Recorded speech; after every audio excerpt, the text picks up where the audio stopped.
अस्सलाम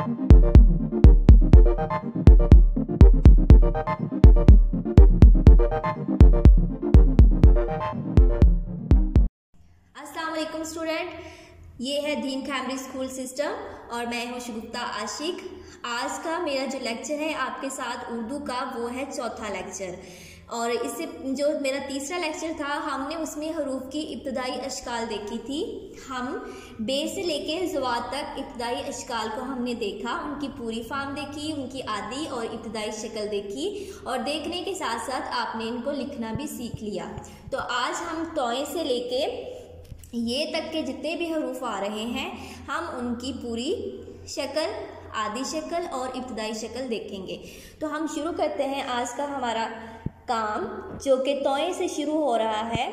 तोए की देखें, आपको तीनों फॉर्म जो है वो एक जैसी ही नज़र आ रही हैं। सबसे पहले तोए की फुल फॉर्म भी फुल ही है तोए, उसके बाद उसकी जो आदि फॉर्म है वो भी तोए फुल है, और नेक्स्ट उसकी इब्तदाई शक्ल है उसमें भी तोए फुल लिखा हुआ है। इसका मतलब ये है कि तोए की ये तीनों वाली फॉर्म, जो तीनों अशकाल हैं, वो एक जैसी ही रहेंगी।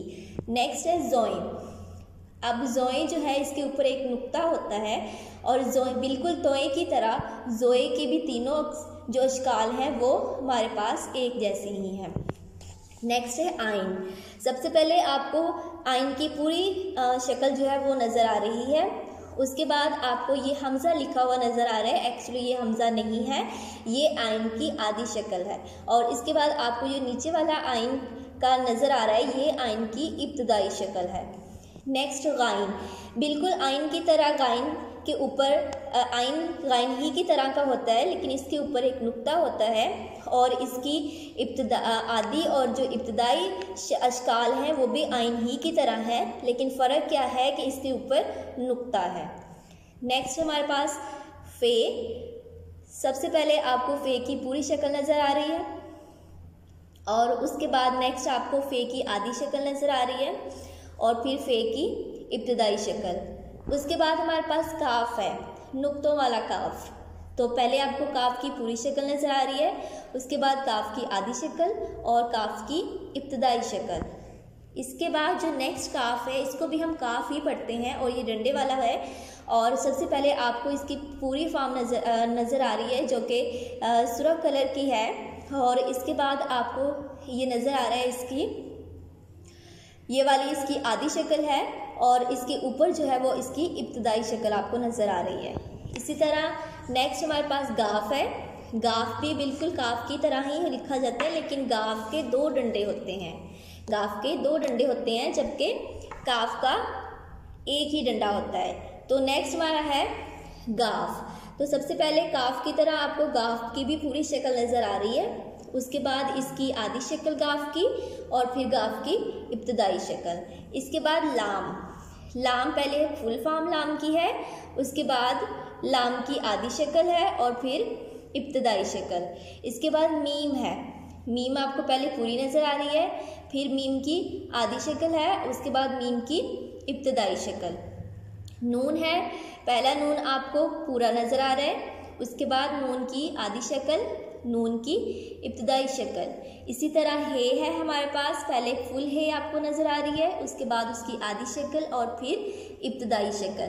फिर नेक्स्ट पे छोटी ये और बड़ी ये दोनों ही हैं, और इनको एक ही तरह इनकी जो आदि और इब्तदाई शक्ल है वो एक ही तरह दोनों की लिखी जाती है।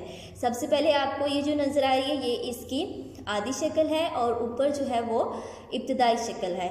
लेकिन कुछ, अब ये तो हमने पढ़ लिए थे ऐसे हरूफ जिनकी इब्तदाई अशकाल होती हैं, लेकिन हमारे पास कुछ ऐसे भी हरूफ होते हैं जिनकी इब्तदाई अशकाल नहीं होती, जैसे कि अलिफ। अलिफ जो है, जब हम किसी भी लफ्ज़ के साथ इसको मिला के लिखेंगे तो ये पूरा ही लिखा जाएगा। इसी तरह दाल। दाल भी जब हम किसी भी लफ्ज़ में इसको यूज़ करेंगे तो ये दाल बिल्कुल ऐसे ही हम लिखेंगे। डाल, जाल, रे, अड़े, से, वाओ, हमज़ा, यानी ये 9 हरूफ हैं। 9 हरूफ हैं जिनकी इब्तदाई अशकाल नहीं होती, ये बिल्कुल ऐसे ही लिखे जाते हैं अपनी पूरी शक्ल में। आज के लेक्चर में स्टूडेंट्स हमने ये देखा कि कौन से ऐसे हरूफ होते हैं जिनकी इब्तदाई अशकाल नहीं होती। और आज इसके अलावा जो हमारा रहता था तोए से लेके ये तक के इब्तदाई अशकाल सीखने वाली हमने वो सीखी। आपने ये करना है कि अब आपने तोए से लेके ये तक जितने भी हरूफ हमने पढ़े हैं देखे हैं उन सब की आपको ये तीनों अशकाल आनी चाहिए। आपने इसकी लिखने की भी प्रैक्टिस करनी है। तो हम मिलेंगे अपने नेक्स्ट लेक्चर में, तब तक के लिए अपना ख्याल रखिएगा। अल्लाह हाफिज़।